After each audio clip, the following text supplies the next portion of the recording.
everybody, to another episode of the Tequila Tuesday Show. I am your host, Justin Baldwin, and before we get any further into today's episode, I really just want to say from the bottom of my heart, thank you so much for all the support and the messages with comments on the show and suggestions for future episodes. I really, really do appreciate it. Thank you for watching every week. Thank you for the support. I really do appreciate it. Know that from the bottom of my heart. The tequila, though, that we're talking about today is Cabo Wabo. Started by Sammy Hagar. Now, if you recognize that name at all, it's going to be because he was the former frontman for Van Halen. Now, the story behind this is one of the best I've ever heard, and I'm excited to share it with you guys. So, Sammy Hagar started a restaurant called Cabo Wabo Cantina. And the thing was, he wasn't running it. He had someone else that was running it.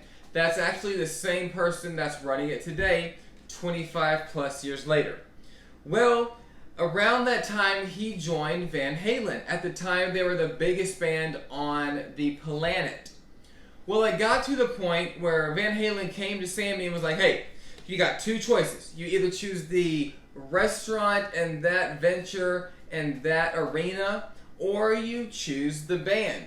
And Sammy really was like, hey, I can do both. I'm not in the restaurant every day running it. I got someone that I trust. He's doing a phenomenal job. I can do that and the band. And they said, no, you either choose one or you choose the other. So Sammy thought about it, and he decided that he was going to leave the band completely and go all in on the restaurants and the empire he was building there. Well, one day he went to Mexico, and he was in this town that only had 3 hotels. And none of them had TV, none of them had AC, or any of really the normal amenities that we're used to. And he bought a place down there. Well, one day he tried a tequila there. And he says, you know, in his recollection of events, that while he was a rocker, all he would do with tequila was the typical salt, boom, shot of tequila, lime. That's the only relationship he had with tequila. Well, one time when he went into Mexico, he had this tequila that, according to him, was incredible. The absolutely best he had ever tasted, hands down, in his life. So as he was drinking it, he had the thought, hey, why don't I get this for the restaurants? And that's exactly what he did. He went through the process, found the right people, and created Cabo Wabo Tequila to go into his Cabo Wabo restaurants. That's really incredible to me. He instead of having, at the time, other tequilas he was serving, he was like, you know what, hey, this tequila is really great. I'm going to go ahead and make my own so it'll have the same brand name as the restaurants. It's freaking amazing. So, the NOM number for Cabo Wabo is now 1440. And I say it is now 1440 because in 2008, Campari bought Cabo Wabo from Sammy Hagar for $91 million. So upon doing that, you know, they get to decide kind of the production and everything like that. But 1440, that NOM distillery also makes another tequila we've talked about on the show, Espolon. The distillery that makes Cabo Wabo also makes Espolon. Pretty cool. Those are only 2 tequilas, though, that they make there. So, as always, this is the Blanco. Just want to talk to you guys a little bit about what I think of the bottle.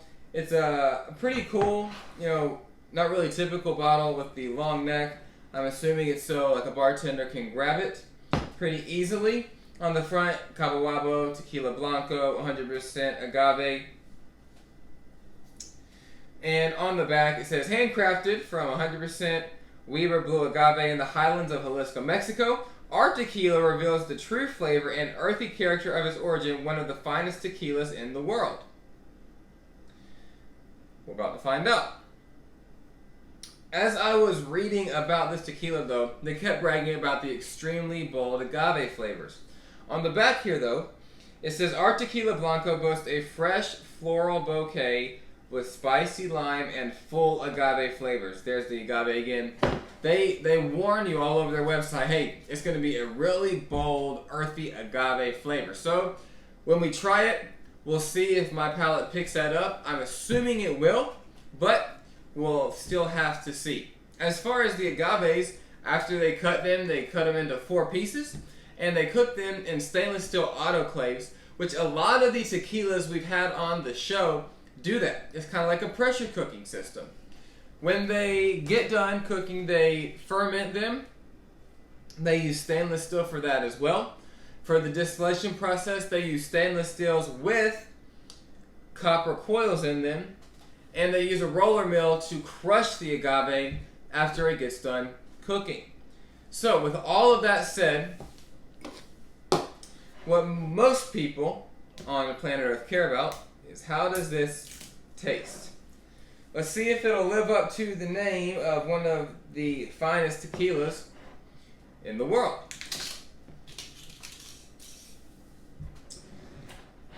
The cork looks like a wood composite. The cap is definitely wood. Kind of got some alcohol notes there. Also, this is the 750 milliliter bottle. That's the only size that they make, to my knowledge.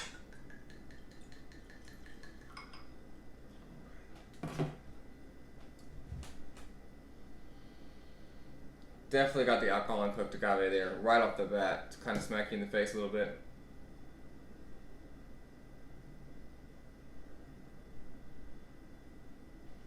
Let's try it out.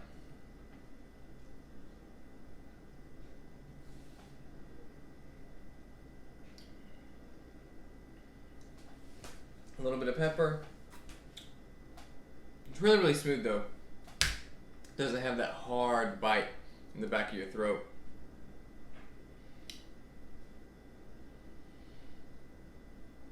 Got agave, a little bit of pepper, a little bit of citrus.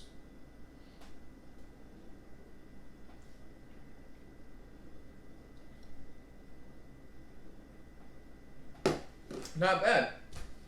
Not bad at all.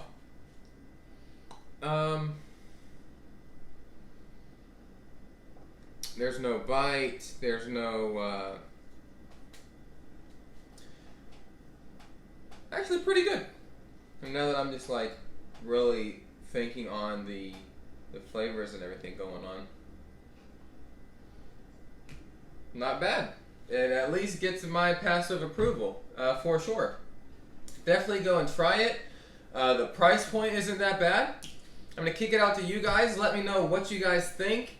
If you do go and try Cabo Wabo, or if you've had it in the past, let me know what you think. As always, please let me know what tequila you would like to see on the show in the future. And let me know what your favorite tequila is. Or if you're interested, let's say you see a bottle and you want to know what it tastes like before you go and spend the money, let me know. I'll go out and get it. I'll do the research. I'll let you know my honest opinion. Also let you know how it's made, so you can kind of have an idea on the smoothness to expect and the flavor profiles to expect. Guys, if you like the video, subscribe to show your support for this movement that I'm trying to build. And as always, hit that notification button so you get notified every Tuesday when I upload a video. I'm really pushing towards releasing every Tuesday at 5 o'clock. So that's what you can start to expect. Every Tuesday at 5 p.m. the video will be available for you guys to watch. As always, again, thank you so much for the support. And raise the glass to your continued health, wealth, love, and happiness. I'll see you guys next week.